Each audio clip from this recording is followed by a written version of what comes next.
저희가 지금 다윗이 골리앗을 물리친 아주 유명한 사건을 가지고 다윗을 이기자가 아니죠. 골리앗을 이기자라는 큰 제목을 가지고 함께 말씀을 나누고 있습니다.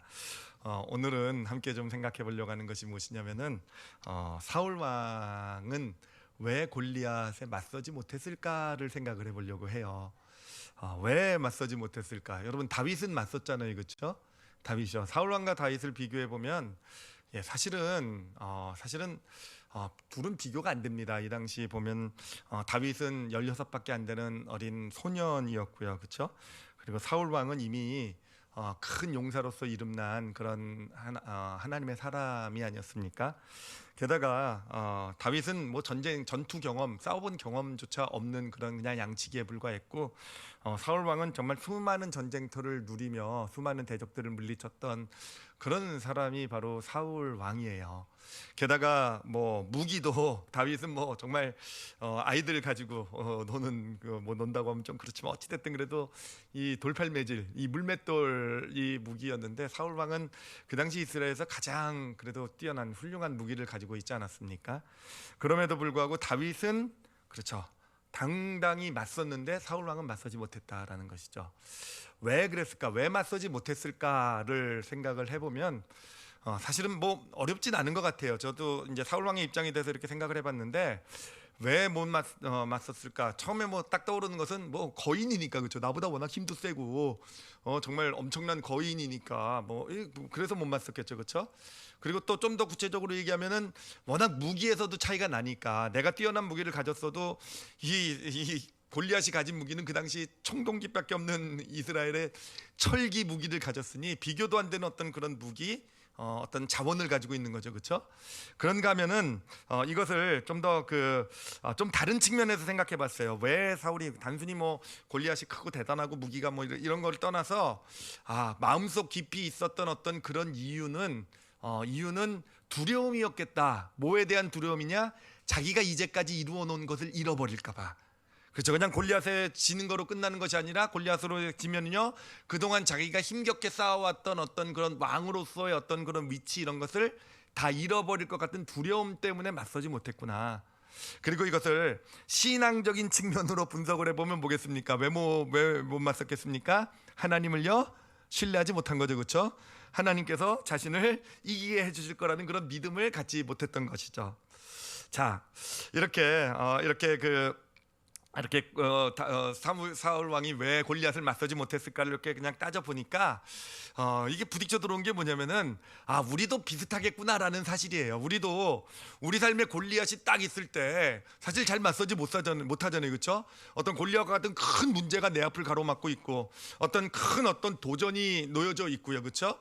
그리고 어떤 그런 골리앗 같은 어떤 경쟁 상대가 있을 때 사실 우리도 마찬가지 이유로 맞서지 못하는 것 같아요. 상대방이 너무 대단하기 때문에 맞서지 못하는 것이고, 또는 상대방이 가지고 있는 어떤 그런 자원들, 보면은 내 배경이 뭐 워낙 뛰어나고 학력도 좋고 실력도 있고 하여튼 어떤 그런 가지고 있는 배경이 나와는 비교도 안 되니까, 또는 그나마 이제까지 일어났던 것을 또 내가 여기서 또 골리앗과 괜히 맞섰다가, 우리나라 속담에 정말 안 좋은 속담이 하나 있죠, 그렇죠? 가만히 있으면 어디는 가죠? 중간은 간다라는. 그러니까 가만히 있으면 그래도 내가 지금까지 이뤄놓은 건 지킬 수 있지 않을까, 이런 마음이 있을 수도 있고요. 결국은 신앙적으로 보면 우리 크리스찬들이 이런 골리앗에 맞서지 못하는 이유는 결국은 하나님을 신뢰하지 못하는 어떤 그런 모습들 아니었겠습니까? 하여튼 뭐 인정하시지 않으시려는 표정이 지금 아주 그냥 딱 다 보이시는데, 어찌됐든 우리도 비슷한 것 같아요. 저도 비슷한 것 같아요. 골리앗에 맞서지 못하는 이유가 사울 왕이 가지고 있었던 이유와 비슷하지 않나라는 생각이 듭니다.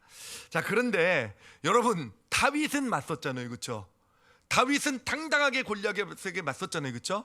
그렇다고 한다면 다윗에게는요, 그 네 가지, 지금 제시한 네 가지, 사울 왕에게 있었던 이 네 가지 이유가 해당이 안 되는 거 아니었겠습니까, 그렇죠? 골리앗 앞에서도요, 그 네 가지 이유와는 상관이 없었던 것이 다윗 아니었겠습니까? 그러니까 당당하게 맞설 수 있었던 거 아니었겠습니까? 바로 그래서 이제 앞으로 좀 같이 좀 나눠보려고 하는 게, 이제 나누려고 하는 게 뭐냐면은 이 사울 왕하고 다윗을 좀 비교해 보려고 해요. 그래서 왜 사울 왕은 그런 네 가지 이유, 어떤 그 네 가지 이유로 그 골리앗에 맞서지 못하게 되었는데, 어떤 그 맞서지 못하게 된 요 네 가지 이유의 근본이 되는 뭔가 문제가 자리 잡고 있는 것, 이것을 좀 함께 찾아가 보려고 합니다. 누구랑 비교해서요? 다윗과 비교해서 다윗이 어떻게 맞설 수 있었는지를 한번 우리가 알아봄으로써 사울 왕이 왜 맞서지 못했는지에 대한 근본 이유, 같이 이 시간 함께 찾아가 보도록 하겠습니다. 먼저 이제 사울의 인생을 우리가 좀 이렇게 좀 큰 그림으로 이렇게 보면은요, 이 이제 사울 왕은 하나님께서 직접 택하셔서 기름 부어서 왕으로, 이제 이스라엘 왕으로 세워지게 됩니다. 초대 왕이죠, 그렇죠? 근데 초대 왕이 되었다고 해서 사울의 어떤 인생이 펴진 게 아닙니다. 예, 왕이 되면 좋았을 것 같지만 사울에게는요, 정말 왕이 됐지만 이스라엘 백성들이 인정을 안 해요. 이스라엘 백성들이 왕, 뭐 하나님이 기름 부었으니까 뭐 그냥 그렇지만 전혀 협조도 하지 않는 어떤 왕이 된 초창기부터 이런 어떤 큰 문제 가운데 이렇게 그 왕의 역할을 하게 됩니다. 그 가운데서 이제 사울이 결국은 두 번에 걸친 큰 전쟁의 승리를 거두게 돼요. 전쟁의 큰 승리를 거두게 되면서 이제 왕권을 강화시키게 됩니다.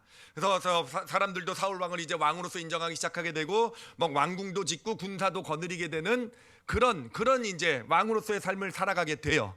자, 그런데 그렇게 잘 나가는 것 같았던 사울 왕이었는데 이번에 등장한 사람이 누굽니까? 바로 골리앗이라는 문제가 등장하게 되는 거예요. 골리앗이 등장을 해가지고 자신의 삶, 자기가 이제까지 이루었던 모든 것을 무너뜨리려는 그런 위협이 되고 있는 것이죠. 그래서 그 문제 가운데 사울 왕도 어쩔 줄 모르고 있었는데, 이번에는 마침 누가 나타납니까? 다윗이 등장을 해가지고 다윗이 이 골리앗을 문제를 해결해 주죠, 그렇죠? 예, 골리앗의 문제를 해결해 줬을 뿐만 아니라 그 이후에 다윗은요, 이스라엘의 군대 사령관이 되어서 사방의 적들을 다 물리치는, 결국 그것을 통해서 이 사울 왕의 왕권은 아주 강력한 왕권으로, 정말 누구도 넘보지 못하는 강력한 왕권으로 이렇게 세워져 나가게 됩니다. 자, 그렇다고 한다면 이제 어떤 골리앗이라는 문제도 지나갔어요, 그렇죠? 그럼 또 사울 왕에게 있어 삶의 문제에서는 이제 삶의 문제들은 사라지고 그 앞에 편안한 길, 행복한 길만 남았겠는가? 아니죠, 그렇죠? 그 다음에 골리앗이 사라지니까 사울 왕에게 누가 문제가 되기 시작하냐면은 다윗이 문제가 되기 시작하는 거예요. 다윗이 너무 잘 나가는 거예요. 뭐 잘 나가는 것까지는 좋은데, 문제는 이 백성들이 이제 다윗이 전쟁을 하고 돌아오는 걸 보면서 뭐라고 찬양을 했냐면은 사울은 천천히요, 다윗은 만만이다라고 얘기한 거예요. 그러니까 전쟁에서 사울이 죽인 사람은 1000명이면 다윗이 죽인 사람 몇 명이라고요? 10,000명. 야, 이건 정말 백성들이 잘못했죠, 그렇죠? 여하튼 그 노래를 들으면서 사울 왕이요, 이 다윗을요, 자신의 삶의 큰 장애물로 여기기 시작하게 되는 거죠. 그래서 그 이후로 사울 왕의 삶은 어떻게 되냐면 다윗을 제거하는데 모든 것을 집중하는, 뭐 대적이고 뭐고 없어요. 군사를 동원해서 다윗을 쫓고 그냥 10년 넘게 다윗을 죽이려고, 다윗을 없애려는 것이 이제 사울 왕의 인생이 되게 됩니다. 그 과정 가운데 물론 다윗을 없애지는 못해요. 그렇지만 문제는 해결이 됩니다.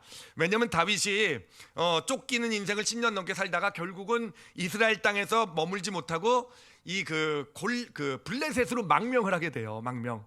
근데 이게 왜 문제 해결이냐면은, 블레셋은요, 이스라엘의 불구 대천지 원수라고 보면 돼요.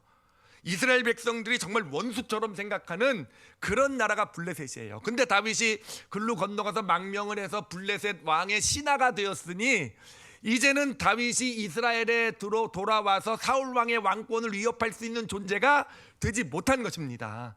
그러니까 사울 왕에게 있어서는 이제 다윗의 문제도 결국은 그렇게 해결이 된 거예요. 그래서 이제는 더 이상 아무 문제도 없는 인생인 것처럼 보였지만, 여러분, 사울 왕의 인생이 정말 그랬습니까?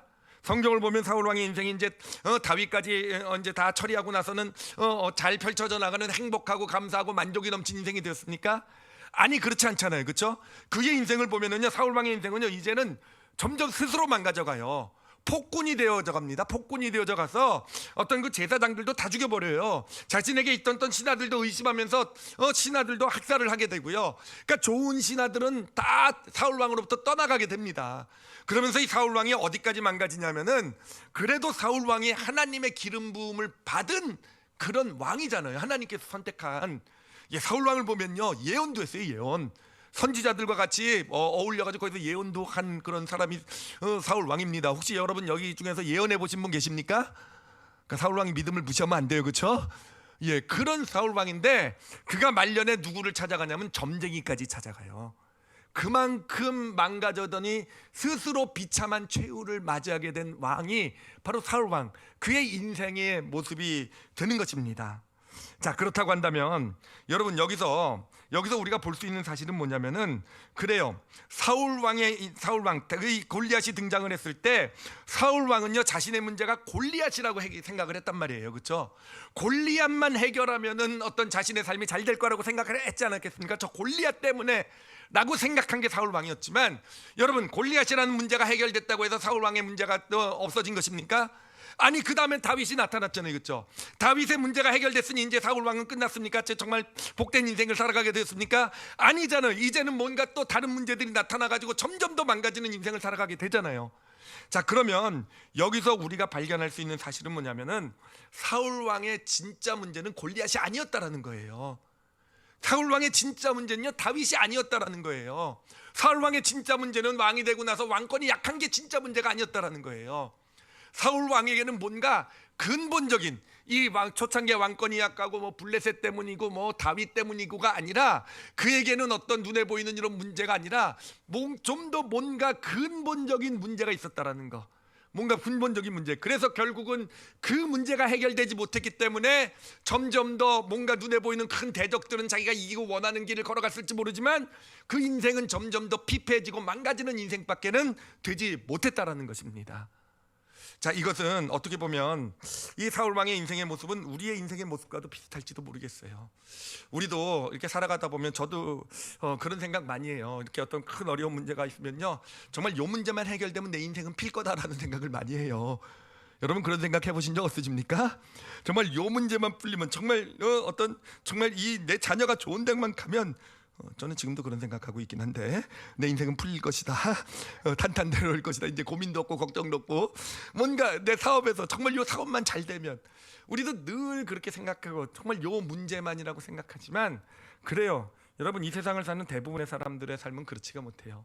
그 문제만이라고 생각하고 살아도요, 그 문제가 해결되면 괜찮은가? 아니요, 안 괜찮아요.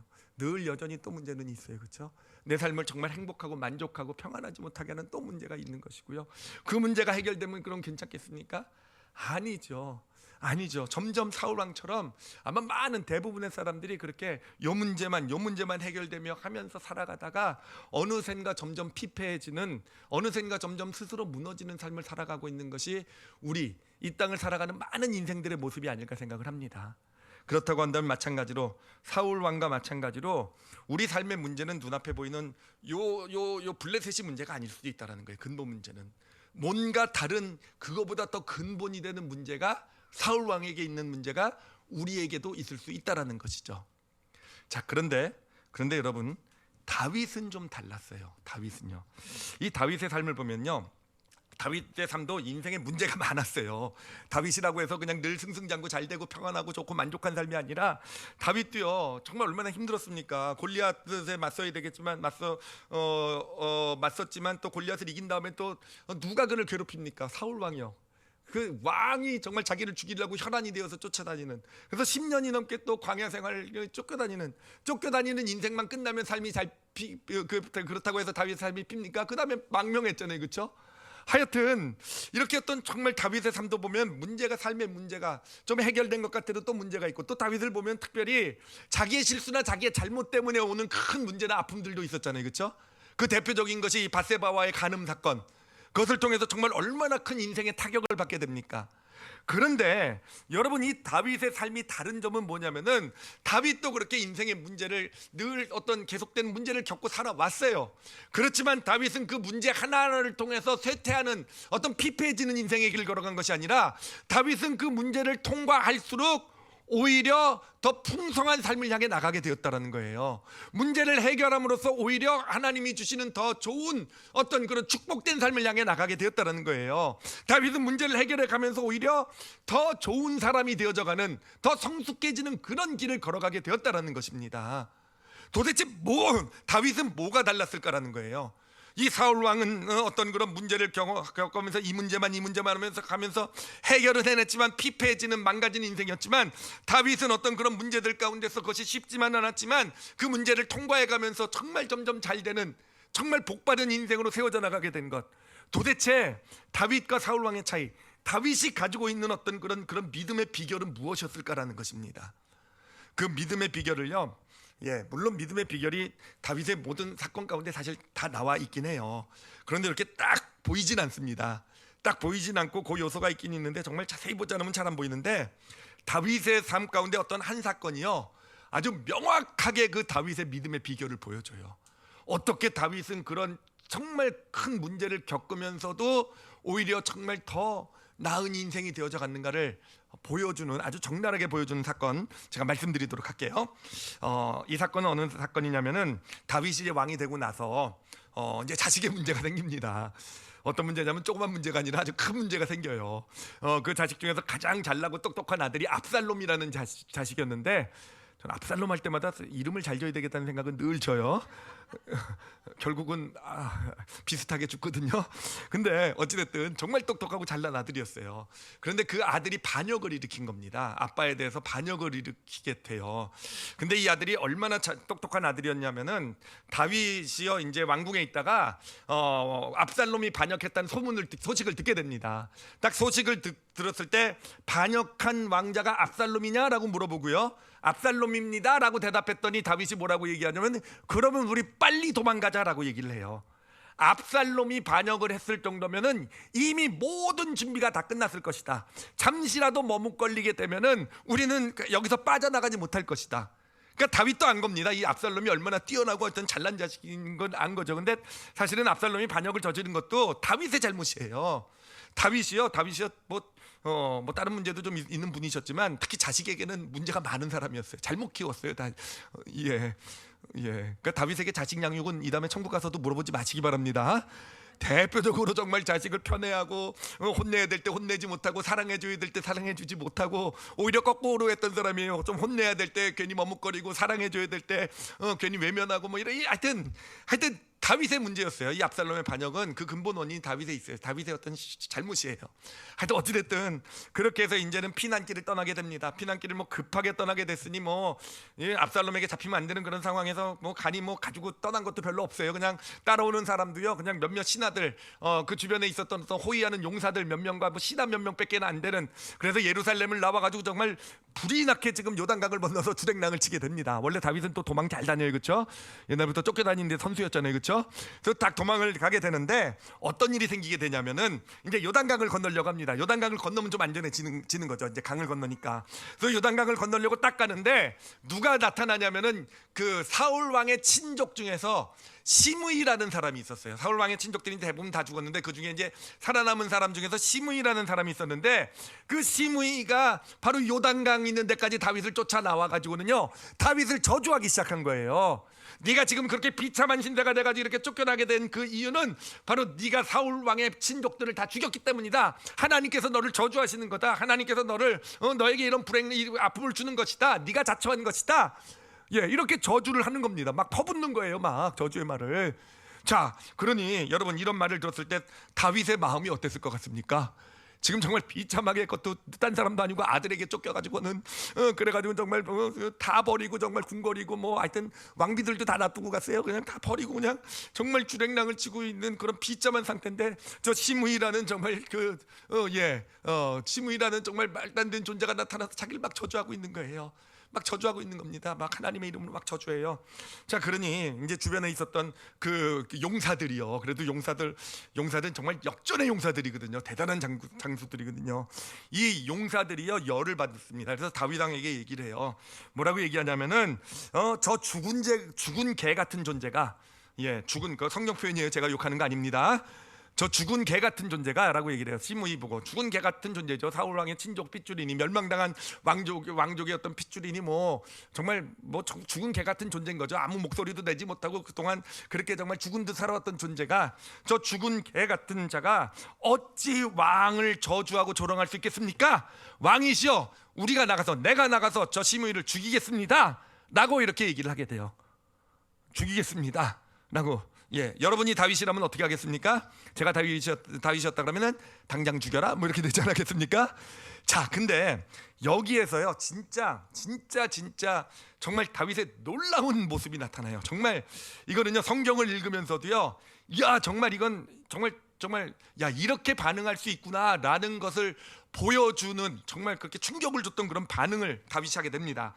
그 중에서 한 절만 제가 읽어드리도록 할게요. 사무엘하 16장 10절이에요.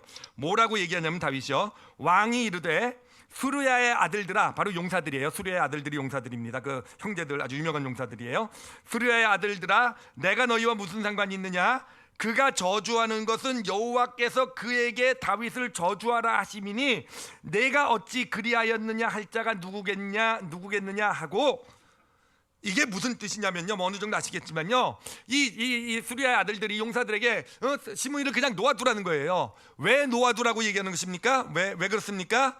지금 저자가 나를 저주하고 있는데, 그런데 그게 만약에 하나님께서 저 시므이, 죽은 개 같은 저 존재지만 그 시므이 입에다가 하나님의 말씀을 줘서 나를 저주하고 있고 하나님께서 나를 경고하고 있는 것이라고, 경계하고 있는 것이라고 한다면, 그러면 내가 시므이의 입을 죽여서 막아버리면 누구의 말을 막아버리는 것이 되는 겁니까? 하나님의 말을 막아버리는 게 되는 거잖아요. 근데 어찌 내가 하나님이 나에게 하시는 말씀을 내가 막아버릴 수 있겠느냐라는 거예요. 그러니까 아무리 힘들고 저 저주의 말, 정말 죽은 개 같은 존재가 나한테 얘기하는 것이지만 자기는 그냥 듣겠다라는 거예요. 듣겠다.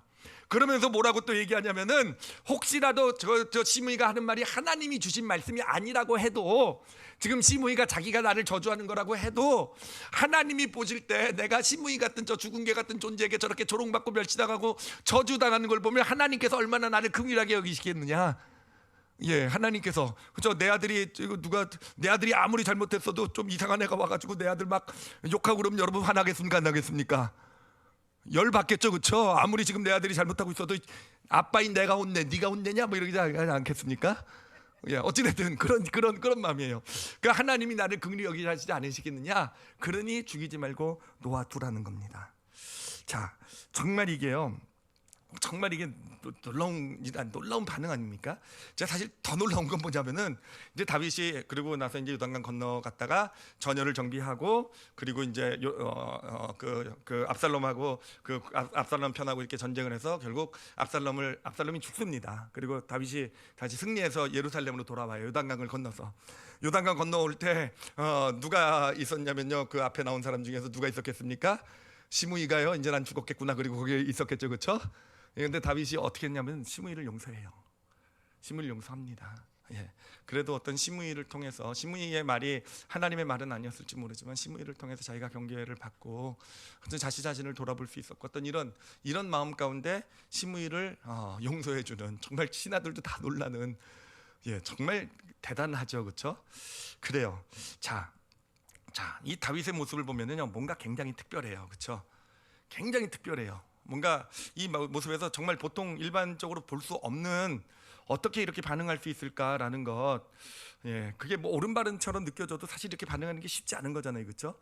이 뭔가 다윗에게 여기 특별한 점이 있어요, 그렇죠? 여러분, 다윗의 특별한 점이 뭐 같습니까? 여기서요, 다윗이 뭐 엄청나게 관대하다 뭐 이런 게 다윗의 특별한 점이었을까요?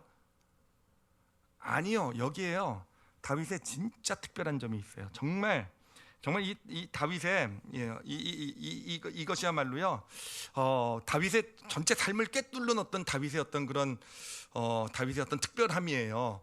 아까도 말씀드렸지만 모든 사건 가운데 사실은 다윗의 일생 가운데 이 특별함이 다 들어가 있긴 해요. 근데 잘 드러나 있지 않고 그냥 이렇게 숨어 있는데, 이 사건에서는 그 특별함이 지금 확 드러난 거거든요. 그 다윗의 삶을 꿰뚫고 있는 어떤 그런 특별함인데, 여러분, 그게 뭐냐면은요, 다윗을 잘 보면은 이 말씀에서 가장 적나라하게 나타나 있어요. 잘 보면은요, 그가 어떤 사건, 어떤 일들을 바라보는 시야를 볼 때요, 아주 독특한 특징이 뭐냐면은, 그는 늘 그 시야를 바라보는데 중심이 어디에 있냐면 하나님께 있다라는 거예요. 요거를 조금 더 쉽게 표현해 드리면은, 그의 어떤 생각이나 말을 이렇게 보잖아요. 하는 말을 보면은요, 늘 그 주어가 하나님이라는 거예요. 하나님이라는 거. 그렇잖아요. 이것도 이 사건에서도 자기는 지금 쫓겨가고 있는 그런 상황이고 정말 그 비참한 상황에서 어떤 그런 시므이라는 정말 죽은 개 같은 존재가 와서 나를 모욕하는 그런 정말 힘든 상황에서도요, 다들 시므이를 죽이자고 할 때 다윗만은 누구를 중심으로 지금 그 사건을 바라보고 있습니까? 하나님이 말씀을 주셨으면 어떡할 거냐, 그리고 만약에 아니더라도 하나님이 나를 긍휼하게 여겨주시면 되는 거 아니냐. 여러분, 이게요 다윗의 믿음의 비결이에요. 다윗의 삶의 전체를 꿰뚫고 있는 믿음의 비결이고요. 그리고 여러분, 이것이요 다윗의 삶에 있어서 정말 그도 문제를 많이 겪었고 아픔도 겪었고 어떤 고통, 힘든 어떤 자신의 잘못 때문에 어떤 실수 때문에 큰 어떤 그런 어려움도 있었지만, 그런 것 하나 하나를 통해서 오히려 그것이 그에게 축복이 되고 풍성함이 되고 더 나은 사람이 되어져 갈 수 있는 정말 그 다윗의 그 믿음의 비결이 어디 있는가? 바로 여기 있다라는 거예요. 여기. 그는 모든 그런 일들 가운데서 늘 삶을 바라볼 때 그 시야의 중심에는요 바로 하나님이란 존재가 있었다는 거예요. 하나님이 주어가 되었다는 거예요. 그럼 이걸 뒤집어 말하면 뭐겠습니까? 사울 왕을 보면 어떻게 되겠습니까? 그래요, 이런 시야로 바라보니까 사울 왕의 모습이 너무 적나라하게 보여요. 사울 왕의 모든 말들, 그가 그 입에서 나오는 어떤 그 생각들을 보면은요, 사울 왕의 입술의 주어는요 다 나예요. 나. 다 왜 나에게 이런 일이 있고, 왜 나는 내 삶에 왜 골리앗이 나타나고, 왜 나에겐 다윗과 같은, 왜 사람들은, 왜 백성들은 나에게 다윗을 더 칭송하고, 다 내가 주어가 돼 있는 게 사울 왕의 모습이라는 겁니다. 여러분, 오늘 말씀에서 오늘 우리가 나눴던 다윗은 블레셋 골리앗 앞에 설 수 있었잖아요, 그렇죠? 당당하게 설 수 있었잖아요. 여러분, 여기서요 이 모습이 아주 정확하게 드러납니다. 다윗이 어떻게 골리앗 앞에 설 수 있었는가? 예, 사무엘상 17장 46절 47절이요. 이건 같이 한번 읽어보도록 할게요. 예, 같이 한번 읽어보겠습니다. 46절 47절 읽겠습니다. 시작.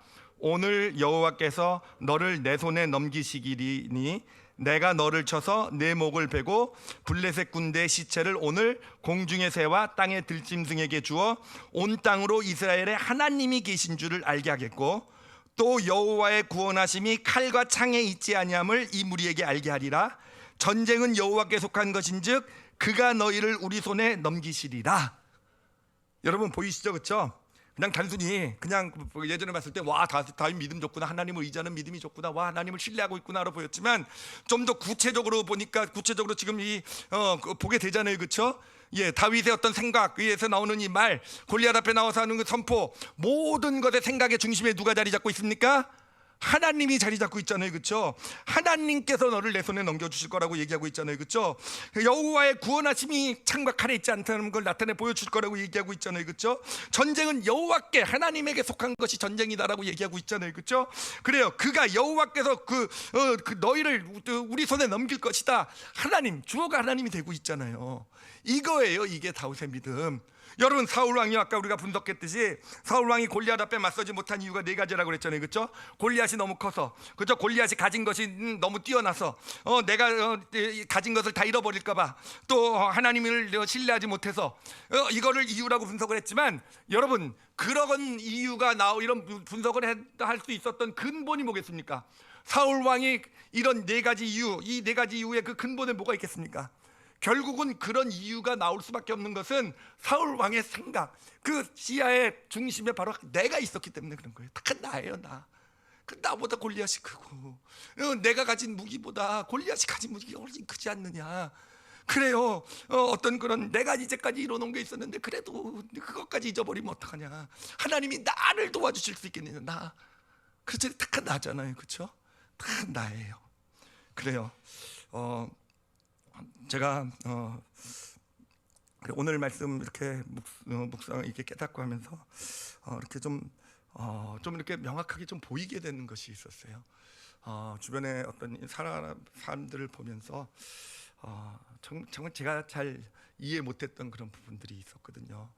어떤 분을 보면 정말 점점 진념이 강해요. 자기가 원하는 것은 꼭 이뤄내시는 그런 분이에요. 정말로 정말, 그리고 꼭 이뤄내세요. 실력도 있고 하여튼 그래서 자기가 원하는 것을 어떻게든 쟁취하는 그런 분이 있는데, 그러면 삶이 행복해야 되잖아요. 자기가 원하는 건 다 가졌단 말이에요. 어렸을 때부터 시작해서 다 가져왔어요. 다. 그러면 뭔가 내가 원하는 걸 가졌으면 삶이 행복하고 뭔가 만족하고 평안하고 뭔가 어떤 즐거움이 있어야 될 거잖아요. 그런데 그분의 삶을 가까이 가서 보면 그렇지가 않다는 거예요. 늘 삶에 문제가 있어요. 늘 삶에 어려움이 있어요. 늘 하여튼 점점 오히려 저 정도가 됐으면 오히려 정말 제가 그 정도가 됐으면 정말 저는 그냥 하여튼 뭐 정말 잘 될 것 같은데 그렇지 못한 그런 모습을 보면서 왜 그러실까? 욕심이 많아서 그런가? 뭐가 많아서 그런가 했는데 여러분 정확한 이유를 알았어요. 제가 이렇게 돌아보면은 그분의 말에 주어는요 늘 나예요. 나. 어떻게 나에게? 왜 나에게 이런 일이? 내가 원하는 것. 예. 여러분 그래 우리의 삶에 우리 생각의 주어가요. 내가 되면은요. 그래요. 우리 삶에 요 문제만 해결되면 큰 문제 해결돼도요. 여전히 문제는 우리 앞에 또 나타날 것이고요. 그냥 문제가 여전히 나타나는 것이 아니라 내가 원하는 결과를 얻어낸단다 할지라도 우리의 삶은 점점 더 피폐해지고 스스로 무너지는 길을 걸어갈 수밖에 없게 된다는 것입니다. 그래요. 정말 오늘 성도들과 함께 이 말씀을 통해서 정말 꼭 우리가 정말 꼭 함께 정말 같이 깨닫고 저도 정말 영혼에 새기고 살 거고요. 우리 성도들도 꼭 영혼에 새기고 살아야 되는 그 말씀의 깨달음이 이것이에요. 아무리 내가 능력 있고 잘나고 내가 노력하고 집념으로 살아도요. 여러분 내가 주인이 되는 인생, 내가 내 삶의 주인이 되면은요. 어떤 중심이 되면 여러분 그거는 자신의 말로 점검해 볼 수 있어요. 자신의 생각으로 점검해 볼 수 있어요. 다 그 주어가 내가 되는 삶이 되어져 가게 되면 여러분 아무리 나는 문제 때문에 내 삶이 힘들고 이 문제가 있어서 지금도 내 삶이 고달프고 어렵다고 생각할지 모르지만 여러분 그게 문제가 아닙니다. 그게 진짜 문제가 아니에요. 결국 진짜 문제는 내 시야예요. 시야. 나를 중심으로 바라보고 있는 시야. 근데 정말 우리가 우리 시야를요 그 중심을 하나님으로 바꿀 수 있다고 한다면 정말 내 입술에서 어떤 내가 생각을 할 때도 내 생각도 그렇고 어떤 일들을 바라볼 때 어떤 어려움들 특히 뭐 고난들 이런 것들을 바라볼 때 내 삶에 있는 문제를 바라볼 때 내가 주어가 내 생각의 주어가 되지 않을 수 있다면 하나님 내 말이 하나님이 될 수 있다 한다면 여러분 다윗을 생각해 보세요. 골리앗 앞에 섰을 때 하나님이 주어가 되고 있잖아요. 시므이 앞에 죽은 개 같은 존재가 나를 멸시하는 정말 다 망해가는 정말 완전 쫓겨가는 그 순간에서도요 다윗은 하나님의 주어가 되고 있잖아요. 정말 우리도 그렇게 될 수 있다고 한다면 그래요. 우리의 삶이 문제가 없진 않을 거예요. 인생이라는 게 제가 감히 이제 이 문제 끝났으니까 고생 끝 이제 행복 시작 제가 예전에 그런 줄 알았다가 지금 계속 지금 끊고 다치고 고생하고 있는 중이긴 한데 여러분 그런 건 인생이 아닌 걸 우리 너무 잘 알잖아요. 그렇죠? 그렇지만 중요한 거는 그런 인생이라 한다 할지라도 그런 일들을 통해서 점점 더 나은 인생, 행복하고 복된 인생으로 그렇게 변해져가는 그런 축복을 그런 복된 인생을 살아가게 될 줄 믿습니다. 마지막으로 한 가지 질문만 여러분에게 하도록 할게요. 뭐냐면은 그렇다면 하나님께서 왜 우리 삶에 이 골리앗을 허락하실까라는 질문이에요. 왜 우리 삶을 살아가다 보면 골리앗과 같은 그런 문제, 내가 극복할 수 없을 것 같은 문제, 어떤 내가 이길 수 없는 어떤 그런 도전들, 어떤 그런 어려움들을, 그런 문제들, 도전들을 왜 하나님 앞에 하나님이 우리에게 주실까라는 거예요, 그렇죠? 여러분 좀 편안하게 살면 좋지 않겠습니까, 그렇죠? 골리앗 없으면 좋잖아요, 그렇죠? 근데 왜 그러실까? 왜 그런 골리앗을 우리 삶 가운데 허락하실까라는 거예요. 제가 저의 인생을 돌아보면서 오늘 말씀을 비춰보면서 그 답을 알았어요. 왜 골리앗을 허락하시는지. 제가 보면은 정말 사역의 길을 이렇게 걸어오면서 이 골리앗을 부딪혔을 때가 몇 번 있더라고요. 특히 선교 같은 거 할 때는요 늘 시작 부분은 골리앗과도 같았어요. 아프리카를 생각할 때, 뭐 중국, 몽골을 생각할 때요 늘 이건 제가 할 수 있는 일이 아니었어요. 늘 이건 우리 교회가 뭐 감당할 수 있는 우리 교회의 어떤 가지고 있는 것 어떤 이런 것으로 감당할 수 있는 크기가 아니었어요. 그래서 늘 정말 골리앗과 같았어요. 처음 어떤 그런 그 선교 사역을 눈앞에 뒀을 때 보면요, 이건 하나님 전 못해요. 이거는 안 됩니다. 이게 우리가 어떻게 합니까? 하나님 전 선교 해본 적도 없고 잘 알지도 못합니다. 그런 문제들이었어요. 아니 그런 어떤 좋은 어떤 뭐 선교 이런 사명뿐만 아니라 특히 삶의 어떤 오는 어떤 어려움이요. 정말 특히 교회에 생각하면서 온 어려움은요. 정말 제가 감당할 수 있는 문제가 아니었어요. 정말 하나님 그때 원망도 많이 했어요. 왜 나에게 이런 일을 허락하시고, 하나님 아시잖아요. 이거는 제가 뭐 이거를 뭐 제가 조금 희생해서 처리할 수 있는 문제라고 한다면 좋겠어요. 그렇죠? 괜찮아요. 제가 뭔가 좀 양보하고 좀 내려놓고 해가지고 이 문제가 풀려나갈 수 있는 문제라고 한다면은 그래요. 그런 문제 그 양보하고 좀 내려놓고 희생해서 좀 나가겠어요. 근데 하나님이 놓아두신 이 문제가, 허락하신 이 문제가 도저히 이거는 뭐 제가 뭘 어떻게 할 수 있는 그런 크게 문제가 아닌 그런 문제들, 골리앗이었던 거죠. 골리앗. 그래서 그때 참 많이 힘들어하기도 하고 어려워하기도 했었는데, 그런데요, 이제 할 말이 없어졌어요. 왜냐하면 오늘 답을 알았기 때문에. 하나님께서 왜 허락하셨는지 그 이유를 알았어요. 왜 허락하셨냐면은요. 제가 일부 예배 때도 아주 고전적인 조크를 하나 했는데, 여러분 알고 싶으십니까? 500원만. 뭐 예전에 이런 조크 있었죠, 그렇죠? 이따가 나가실 때 500원씩 다 내고 나가시기 바랍니다. 왜 허락하셨는지 아시겠어요? 왜냐하면은요, 없으면 더 좋을 것 같은데, 저도 왜 그런 일 없었으면 더 그냥 내가 할 수 있는 일만 하고 내가 조금 그랬으면, 그렇게 해서 나도 적당히 잘 또 내 의도 나타나고 또 믿음도 보이고 이러면 참 좋았을 텐데, 왜 이런 골리앗과 같은 문제를 제 앞에 도와주셨을까?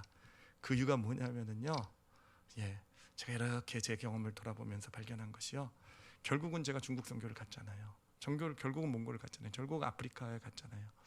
그리고 결국은 정말 그 아프고 힘든 문제였지만 결국은 거기에 맞설 수 있었잖아요. 하나님께서 정말 이 일을 축복으로 만들어 가시는 걸 경험했잖아요. 근데 그럴 수 있었던 이유가 있더라고요.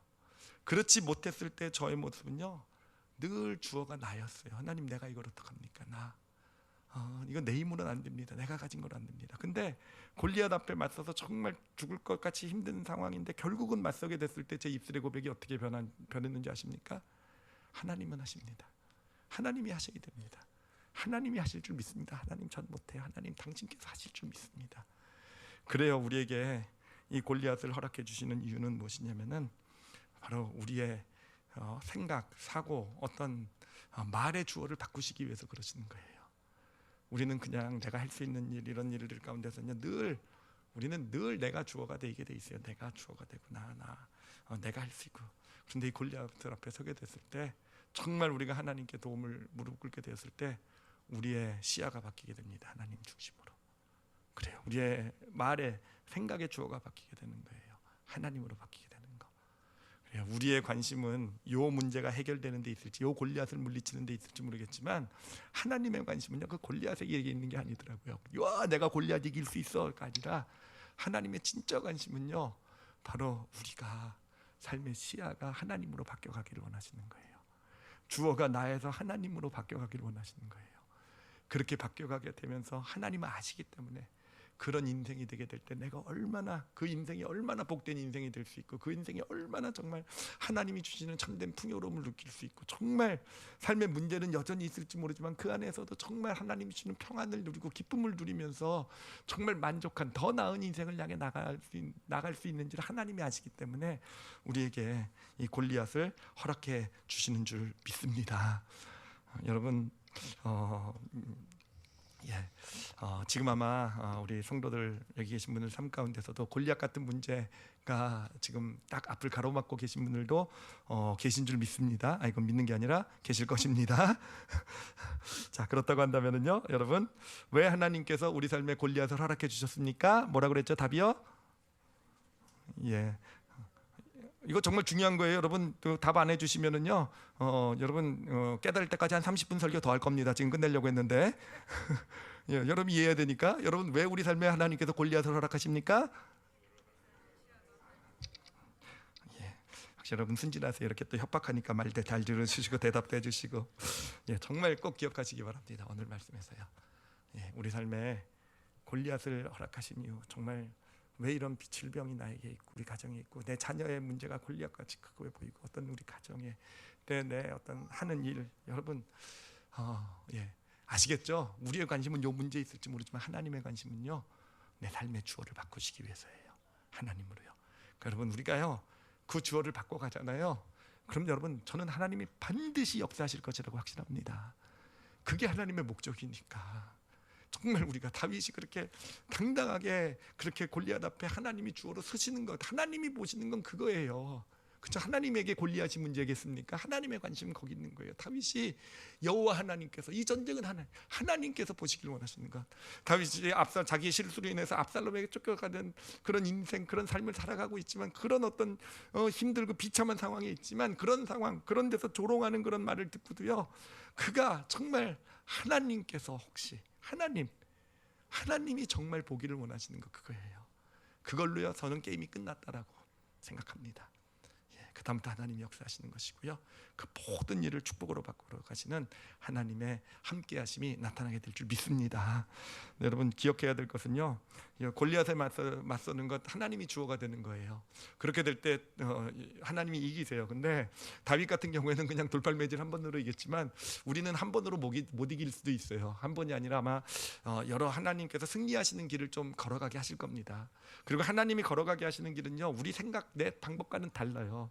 그럼에도 불구하고 여전히 여러분 끝까지 하나님이 주어가 되시는 그런 믿음으로 서시길 바랍니다.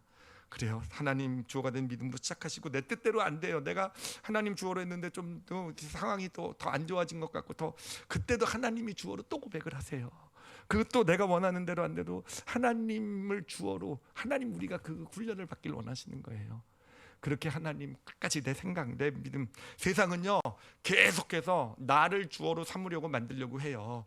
시므이 같은 존재가 결국은 왜 저주를 했겠습니까? 결국은요 다윗으로 하여금 하나님이 주어가 아니라 너를 다윗을 주어로, 어떻게 네가 나에게 이렇게 다윗에게 어떤 분노, 억울함을 불러일으킴으로써 정말 다윗이 자기가 주어가 되게 만들려고 하는 게 시므이가 진짜 하고 있는, 악한 영들이 시므이를 통해서 하고 있는 일 아니겠습니까? 그래서 세상은요 끊임없이 우리에게 힘든 일, 내가 생각한 것과 다른 일, 어려움을 줌으로써 뭘 노리는 겁니까? 우리의 감정 이런 것을 막 뒤집어 놓음으로써 결국은 내가 이거를 주어를 갖게 만든 게 세상이 하는 일이에요. 거기에 넘어가지 마시고 어떤 순간에도 하나님이 주어가 되시는, 그렇게 해서 정말 골리앗을 넉넉하게 이기게 하시고, 정말 그 승리를 통해서 더 나은 삶으로 향해 나가게 하시는 하나님의 놀라운 축복 가운데 거하시는 저와 여러분이 되시기를 예수님의 이름으로 축원합니다. 기도하시겠습니다. 여러분 이 시간 기도하실 때요, 정말 오늘은요 딴 거 기억하시지 않으셔도 돼요. 내 삶의 시야의 중심, 좀 더 구체적으로 얘기하면 내 생각과 내 말의 주어가 하나님이 돼야 된다는 거, 요거 하나만 좀 정말 가슴에 좀 새겼으면 좋겠어요. 그래요. 믿음의 길을 믿음으로 산다고 하면서도요 삶이 고달프고 점점 더 힘들어지고 점점 더 비참해지는 이유는요, 어떻게 보면 그 본질을 믿음으로 받지 못해서 그러는 것 같아요. 여전히 믿음도 나를 위해서 살아가고 나가 주어가 되어 있는 거. 여러분 정말이요, 골리앗을 이기는 어떤 승리의 비결뿐만 아니라 정말 우리의 삶이 여러 문제들 가운데서도 이 모든 것이 정말 더 우리에게 풍성한 복이 되어져가는 믿음의 비결이요 바로 여기 있다라는 거. 이런 일들을 통해서요 내 삶의 주어가 바뀌어야 돼요. 누구로 바뀝니까? 하나님으로요. 그 믿음을 지금 좀 고백하셨으면 좋겠어요. 내 삶의 주어가, 중심이 하나님이 되게 하여 주시옵소서라고요. 그래요. 내 생각의 주어가 하나님이 되게 하시옵소서라고, 내 말의 주어가 하나님이 되게 하시옵소서라고요. 여러분 깨닫지만 하지 마시고 정말 내가 특히 이번 일주일을 살아가면서 내 생각과 내 입술을 잘 점검해 보게 해주세요라고요. 그래, 특히 어려운 일, 힘든 일 이렇게 좀 탁 닥쳤을 때요, 여러분 이 말씀 담으시고 좀 점검하게 해달라고요. 성령님 도와달라고. 그래서 내가 내 생각의 주어가 누가 되고 있는가, 내 입술의 주어가 누가 되고 있는가 잘 점검할 수 있는 그런 믿음을 저에게 주시옵소서라고 하나님께 구하시기 바랍니다. 그리고 특별히 지금 골리앗과 같은 어떤 그런 삶의 도전, 문제들 가운데 있는 분이 계시다고 한다면 이 시간 기도하면서 주어를 바꿔가세요. 하나님이 하십니다라고요. 하나님이 승리케 하실 줄 믿습니다. 내가 가진 것이 물맷돌 같은 거 하나밖에 안 될지 모르지만 골리앗, 이 물맷돌로 뭘 하겠습니까? 그렇지만 하나님이 하십니다. 하나님이 살아계심을 나타낼 것이고, 하나님이 내 인생의 주인임을 나타내실 것이고, 이 전쟁은 하나님께 속한 것임을 나타내게 될 것이고, 여러분 하나님이 주어가 되는 그런 믿음의 고백을요 그렇게 들으시기 바랍니다. 승리의 발걸음이 반드시 시작되게 될 거예요. 그리고 그 믿음을 놓지 않고 내일도 모레도 하나님이 하신다는 믿음을 어떤 상황에서도 고백할 수 있을 때 하나님의 골리앗을 이기게 하시는 승리가 우리 가운데 임하게 될 것입니다. 그 믿음을 주시옵소서. 우리 함께 자신을 위해서 통성으로 기도하시겠습니다. 하나님 아버지 감사합니다. 하나님 아버지 감사합니다. 저희들에게 정말 알게 해주시고 나누게 해주셔서 감사한데 아버지 우리 성도들이 정말 그렇게 살아낼 수 있었으면 좋겠습니다. 그래서 정말 우리 성도들 앞을 가로막고 있는 골리앗이 무너지는 아버지 그런 당신의 축복을 당신의 능력을 우리 올리브교회 성도들이 다 경험하게 하여 주시옵소서. 하나님 깨닫는 것으로 끝나지 말게 하시고 하나님 정말 바꿔갔으면 좋겠어요. 아버지 우리가 얼마나 쉽게 얼마나 조그만 정말 쉽게 조그만 어려움 가운데서도 어느샌가 내가 주인이 되고 어느샌가 내 생각 내 입술의 주어가 나가 되는 얼마나 연약한 존재가 우리인지 좀 우리가 좀 보게 해주시고 하나님 그러면서 정말 하나님 우리 삶의 주어를 하나님으로 바꿔가는 그런 믿음의 길 걷게 하여 주시옵소서. 아버지 그럴 때 반드시 골리앗은 무너지고 아니 그것보다도 더요 정말 반드시 그 삶이 놀라운 하나님의 풍요로움 가운데 축복 가운데 들어서게 될 줄 믿습니다. 하나님 그 믿음을 허락하여 주시옵소서.